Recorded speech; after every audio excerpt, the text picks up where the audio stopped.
नमस्कार मित्रांनो, मी प्रसाद नागरगोजे। मित्रांनो, नमो शेतकरी महासन्मान निधी योजनेच्या चौथ्या हप्त्याच्या संदर्भातली एक अत्यंत महत्त्वाची माहिती आहे। मित्रांनो, परवा 21 ऑगस्ट 2024 रोजी परळी येथून राज्याचे मुख्यमंत्री श्री एकनाथजी शिंदे साहेबांच्या हस्ते नमो शेतकरी महासन्मान निधी योजनेचा चौथा हप्ता वितरित करण्यात आला।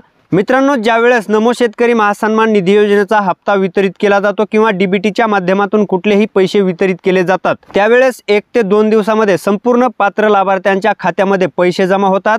मात्र आज तिसरा दिवस असून सुद्धा लाभार्थ्यांच्या बँक खात्यावरती नमो शेतकरी महासन्मान निधी योजनेचे 2000 रुपये जमा झालेले नाहीत आणि ज्या लाभार्थ्यांच्या खात्यावरती हे पैसे जमा झालेले नाहीत त्यांच्यासाठी खूप महत्त्वाची माहिती आहे। तुमचे पैसे कशामुळे जमा झालेले नाहीत, तुमचे पैसे नक्की कुठे गेले, याच्या संदर्भातली महत्त्वाची माहिती आपण या व्हिडिओच्या माध्यमातून जाणून घेणार आहोत। जर तुमचे पैसे मिळालेले नसतील तर त्यासाठी तुम्हाला एक महत्त्वाचं काम करायचं आहे आणि ते कोणतं काम करायचं आहे याच्या संदर्भातली महत्त्वाची माहिती या व्हिडिओमध्ये तुम्हाला पाहायला मिळणार आहे। त्यासाठी हा व्हिडिओ कुठेही स्किप न करता शेवटपर्यंत नक्की पहा आणि जर तुम्ही चॅनलवर नवीन आलेले असाल तर चॅनलला नक्की सबस्क्राइब करा। तसेच समोर येणाऱ्या बेल आयकॉनवर क्लिक करून ऑल नोटिफिकेशन क्लिक करायला विसरू नका, म्हणजे आमच्या अशाच नवनवीन व्हिडिओच्या नोटिफिकेशन तुमच्यापर्यंत सर्वात अगोदर पोहोचत राहतील। तर चला मित्रांनो, सविस्तर माहिती जाणून घ्यायला आपण सुरुवात करूया। तर मित्रांनो, नमो शेतकरी महासन्मान निधी योजनेचे 2000 रुपये तुमच्या अकाउंटवरती न येण्यामागे 3 कारण आहेत आणि ते कोणते 3 कारण आहेत? मित्रांनो, नमो शेतकरी महासन्मान निधी योजना ही केंद्र शासनाच्या पीएम किसान सन्मान निधी योजनेच्या धर्तीवर राबवली जाते। पीएम किसान सन्मान निधी योजनेअंतर्गत पात्र असलेले लाभार्थी या योजनेसाठी पात्र आहेत। त्यासाठी तुम्ही नमो शेतकरी योजनेचं स्टेटस चेक करण्यापेक्षा पीएम किसान सन्मान निधी योजनेचं स्टेटस चेक करा।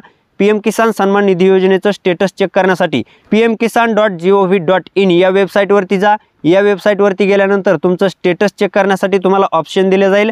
त्या ऑप्शनवरती क्लिक करून तुमचा रजिस्ट्रेशन नंबर किंवा मोबाईल नंबर टाकून तुम्ही स्टेटस चेक करू शकता।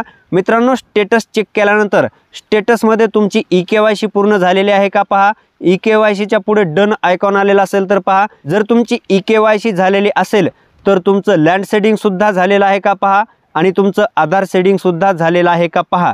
हे 3 कारण आहेत ज्यामुळे शेतकरी अपात्र झालेले आहेत आणि त्या अपात्र शेतकऱ्यांच्या खात्यावरती पैसे जमा झालेले नाहीत।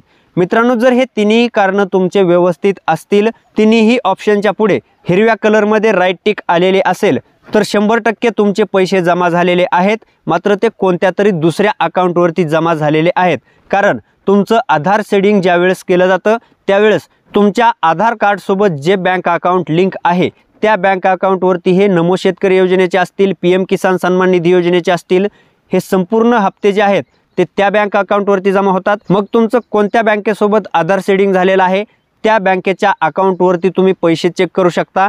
आणि जर तुमची ई-केवायसी, आधार सेडिंग, लँड सेडिंग या तिन्हीतून कोणतंही एक ऑप्शन नो झालेलं असेल तर त्याची पूर्तता करा। आधार सेडिंग करण्यासाठी तुम्हाला तुमच्या बँकेमध्ये जाऊन तुमच्या बँक खात्यासोबत तुमचं आधार कार्ड लिंक करून घ्यावं लागेल। लँड सेडिंगसाठी तुम्हाला कृषी ऑफिसमध्ये जाऊन तुमचं फिजिकल व्हेरिफिकेशन पूर्ण करावं लागेल। तुमच्या जमिनीचा रेकॉर्ड तिथे दाखवावा लागेल, तेव्हा तुमचं लँड सेडिंग पूर्ण केलं जाईल।